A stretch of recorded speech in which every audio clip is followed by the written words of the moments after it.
Hey Star Trek fans, Dan Gunther here. Welcome to my reaction and review to the latest episode of Star Trek Discovery, Season 3, Episode 12, There Is a Tide, the penultimate episode of Discovery's third season. Warning, of course, for spoilers. The first part will be spoiler-free, but after that I will get into spoilers, so I'll give you a warning when it's time to turn away if you have not seen the episode yet. First of all, a little note about the historical placement of this episode, depending on how you count the episodes and two-parters and that sort of thing. This has been noticed by some authors and Star Trek experts to be the 800th installment of Star Trek. That's an episode or film that has appeared on television or on the big screen, so it's a pretty big milestone. If you count them a certain different way, it's not quite, or it's slightly over, whatever. It's around 800, which is quite a milestone for Star Trek, and so congratulations to everyone who's been involved with the franchise over the past 50 plus years. It's pretty incredible. I've been a fan of Star Trek for most of my life that I can remember, and I do owe many years of enjoyment to that particular franchise, so congratulations on that pretty amazing milestone. This episode, of course, being the second last one of Discovery's third season, means that we are getting set up for a lot that's going to happen in that final episode, which means this does suffer from, having a lot of storylines that don't exactly get wrapped up. But I think it's really interesting setup. There are, of course, a lot of questions that are raised that I really desperately want to know the answers to. We will, of course, get those later this week, so I just have to be patient like the rest of you out there. So I want to give some props to the acting this episode. There's a return of a frequent Discovery guest star. It was really great to see this particular person. And the villain of the piece, Osira, I have to say, puts in a really great performance here. I find this character much more compelling than I have in previous episodes. So I find this a really fun episode with her. I also have to give a particular shout out to Oded Fehr, who plays Admiral Vance. I think his part in this episode was excellent as well. I'm really warming up to this guy. Of course, Sonequa Martin Green as Burnham puts in a terrific showing here as well. We get some great action scenes, great direction by Jonathan Frakes. Really, I find a lot of this is all coming together to make this a really great episode. All right, let's get into spoilers now. So in this episode, we pick up right where the last episode left off, and we find the Discovery is closing on Starfleet headquarters with Osira in command, using a kind of ruse to be able to get the Discovery inside the shield perimeter for Starfleet headquarters. However, this is one area where the episode challenges my expectations and goes in a direction I was not anticipating when Osira doesn't immediately attack Starfleet and try to overpower them or something like that, but instead she transports herself to the Federation headquarters and attempts to negotiate with Admiral Vance for the coalition, a combining of the Emerald Chain and the Federation.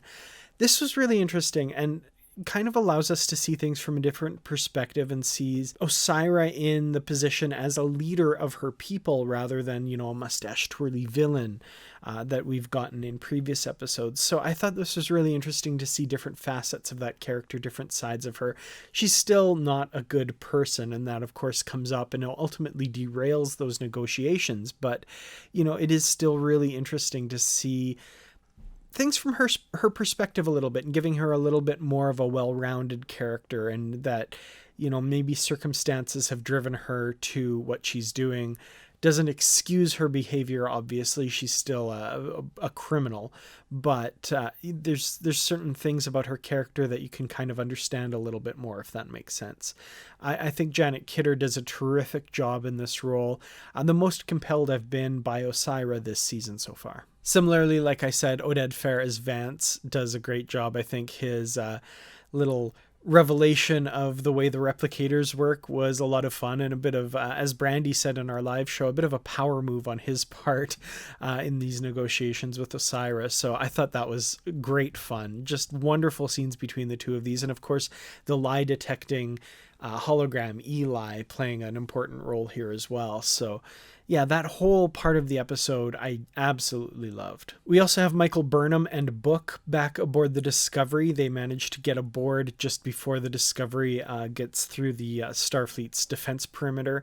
And as has been pointed out by many people online, we get Burnham's Die Hard adventure, right? She's doing hit and run attacks against the soldiers of the Emerald Chain, who are being led, interestingly, by Zara, the guy from the second episode of the season. Interesting to see him return. I actually really enjoyed him back in episode 2. This time around, I feel like he just kind of fades into the background. I'm not really that into him, but maybe we'll get some more interesting stuff with him in the finale. I know a lot of people don't like this character, but I liked him back then. This time, like I said, it's kind of meh. But Burnham, of course, gets lots of great Die Hard moments, and I think the action sequences are really well directed by Jonathan Frakes. There's some great choreography and some great action here. Of course, Burnham getting injured in the leg and losing her boots and socks like Bruce Willis in Die Hard. The parallels are there for sure, and I thought that was a lot of fun. Burnham also gets a really moving scene towards the end of the episode with Stamets, and this scene just absolutely wrenched my heart. Stamets, Anthony Rapp, putting in an amazing performance here, really wanting to go back to the Nebula immediately to rescue Culber and Saru. Culber, of course, being his partner, and also Adira is there, and Adira is someone who's become very dear to Stamets as well, considering Adira to be his child at this point, kind of their adopted family, basically. So I thought this was great, very heart-wrenching. I absolutely feel Stamets' pain. I also feel for Burnham, who feels she has to do this to get him off the ship and out of the hands of Osira and the Chain. It's kind of a lose-lose here, but I think, everything will come together in the finale. We'll get everybody rescued.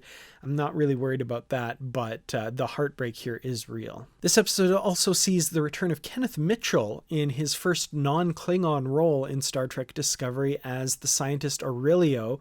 I really loved Kenneth Mitchell in this. It's great to see him out of the Klingon makeup, and I'm really glad they found a part for him this season, and to see him outside of the makeup, just putting in a terrific acting turn as this character, obviously conflicted by his role in the Emerald Chain, believing it to be a force for good, but kind of confronting the fact that that might not be entirely the case. So that was a really fun performance to watch, to see him sort of slowly start to come around, and I think we'll see, of course, that pay off in the finale as well.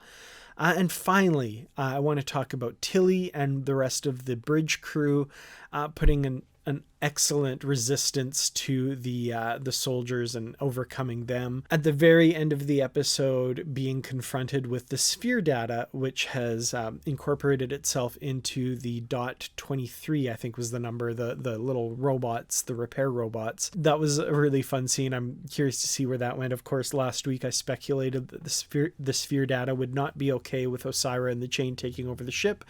And sure enough, we see here that that's going to play a part in the finale. So that's a phrase I've said a lot in this review. It's going to play a part in the finale. Again, this is all a lot of setup for what's going to happen in that final episode. I have some speculation, but not a lot. It really could go anywhere, because this episode really did challenge some of my thoughts as to where it was going to go. So not a lot of useful speculation yet for the finale, but we'll see where it goes.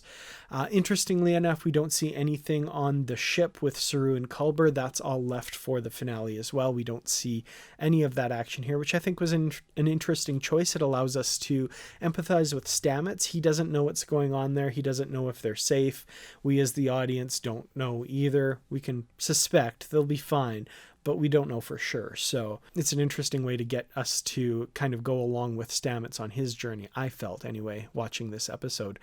So yeah, top marks for this. Great setup for the finale. Really excited to see where everything goes, but I want to hear from all of you. What did you think of the episode There Is a Tide?